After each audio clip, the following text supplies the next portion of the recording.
வணக்கம். நமது வெற்றி பாதையில் நாம் எவ்வளோ தூரம் பயணிக்கிறோம் அப்படின்றத பற்றி இன்றைக்கி பேச போகிறோம். இனிய முதல் கண் இனிய நண்பர்களுக்கு வணக்கம். நமது வெற்றி பாதையில் நமது பயணம் ரொம்ப வேகமாக இல்லைன்னாலும்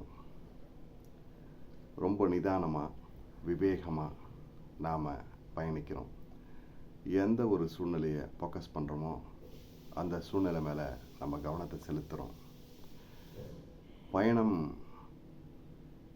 வெற்றிகரமாக அமையணும்னா நம்முடைய சிந்தனைகளை ஒருமுகப்படுத்தினா நம்ம பயணம் வெற்றி பெறும்.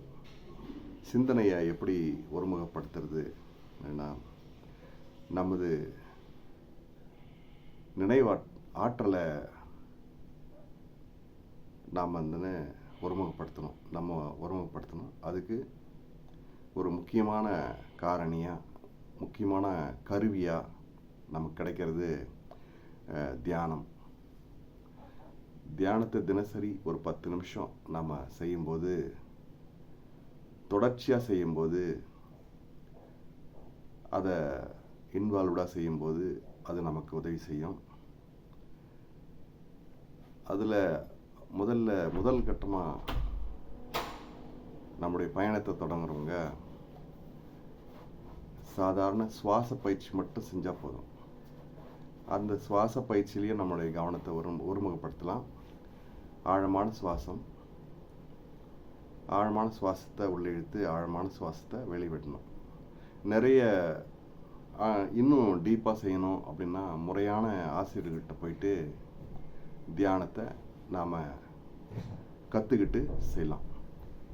அதில் பல முறைகள், பல பெயர்கள் எதுவாக இருந்தாலும் நாம் ஏதாவது ஒரு முறையை வெறும் சொல்ல பயன்படுத்தி செய்கிறத விட நல்ல முறையான பயிற்சி ஆசிரியர்கிட்ட நம்ம கற்றுக்கிட்டு அந்த பயிற்சியை செய்யணும்.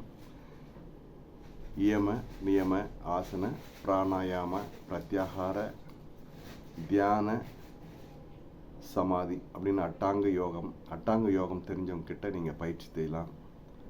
அப்படி இல்லைன்னா சக்ரா, மூலாதாரம், சுவாதிஷ்டானம், மணிப்பூரகம், அநாகதம், விசுக்தி, ஆக்ஞா, அதுக்கப்புறம் துரியம், துரியாதீதம், அந்த மாதிரி பயிற்சிகள்லாம் இருக்குது.